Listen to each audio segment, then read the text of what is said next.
What's good, YouTube? We are back again with another performance review, right? So, this is the KD15. I think the colorway is okay. I think aesthetically the sneaker looks okay. It's not like a sneaker I'd want to wear to go out, but playing in it, right? If I had to recommend a sneaker for majority of people, this would be the shoe that I would recommend, right? Cushion is a 10. Traction is a 10. Fit is 9 to 10, especially the more you play in it, the better the fit becomes. So this is probably a 10 out of 10 shoe. I just reviewed the LeBron 20. It's to me a 9 out of 10 shoe. Go check that review out. But there's a lot of things that KD does better than the LeBron, right? Which is crazy to me because this is a $200 to $210 sneaker. Not to knock LeBron, but that's the price. And then this is a $150 shoe with less materials. It's a little bit lighter. A lot of good to talk about with the KD15, right? First thing we're going to get into is the traction. Now, I play in the dustiest court of all time. Again, we try to sweep it. We try to maintain it. But it's an elementary school.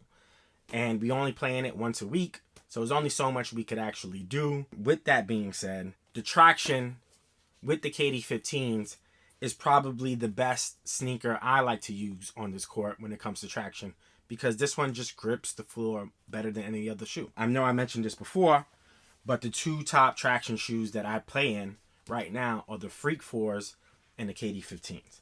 Everything else, a little bit of slippage, nothing too crazy, but just a slight slippage. And then when you put these on, the traction is completely different. So the traction, to me, 10 out of 10.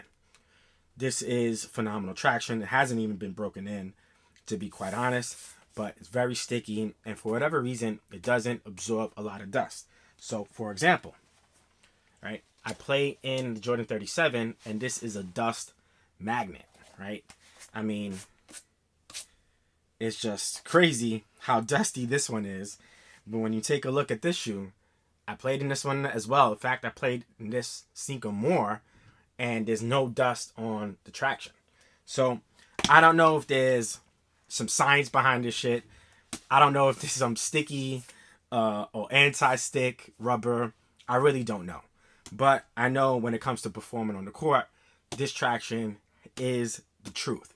So with that being said, 10 out of 10 traction, without a doubt. Right? Then we get to the cushion. Right? So the midsole is a Cushlon midsole with a Zoom Strobel unit, full length, top loaded, right?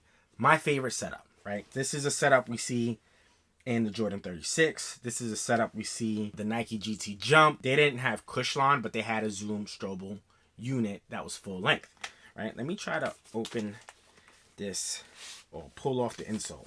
So as we see here, we pull the insole off, and then you get the Zoom Strobel unit from heel to forefoot. Now, it's literally the whole entire shoe, which is phenomenal. It's the snappiest setup. The KD14 was a little bit mushy. The KD14 actually had pretty much the same setup. For whatever reason, the Cushlon in the KD14 was a lot more mushier. I don't know if it's a different density of Cushlon, but it's certainly more snappier, less mushy. So you add that with the Zoom Strobel unit full length, top loaded, right? That's a key thing to have that top loaded. This is probably the best cushion setup that I played in. The Jordan 37, really fun, really snappy, really explosive. If I had to recommend for most ball players, this cushion setup is the one. So great cushion, snappy cushion, and they made great improvements from the 14, just depending on what kind of ball player you are.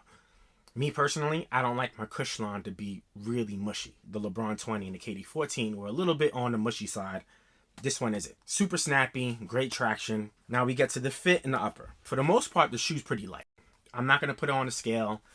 It's fairly light, right? You have a really light mesh material throughout the shoe. And the only thing with that, I guess, would give it weight are these little plastic things that form to your feet. So the more you tight them, they kind of mold over your feet. The only thing that I struggled with at first is the heel lockdown on the right foot. Was a little bit of heel slippage on the right foot after making the shoes a little bit tighter. The fit has become aces now. So the fit is A1.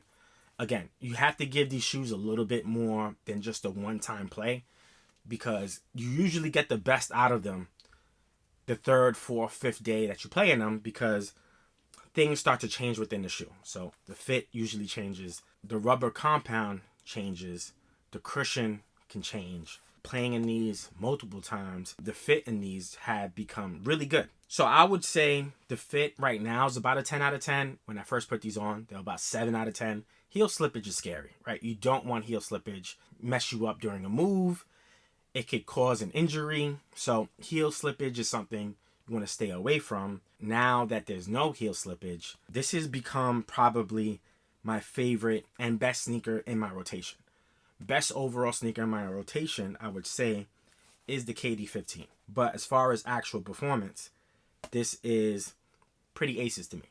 So we have the KD15, 10 out of 10 traction, 10 out of 10 cushion, upper and fit is 9.5 out of 10. I actually enjoy playing in lower cuts now because of shoes like this, like the LeBron, like the GT cuts, like the Freak 4s.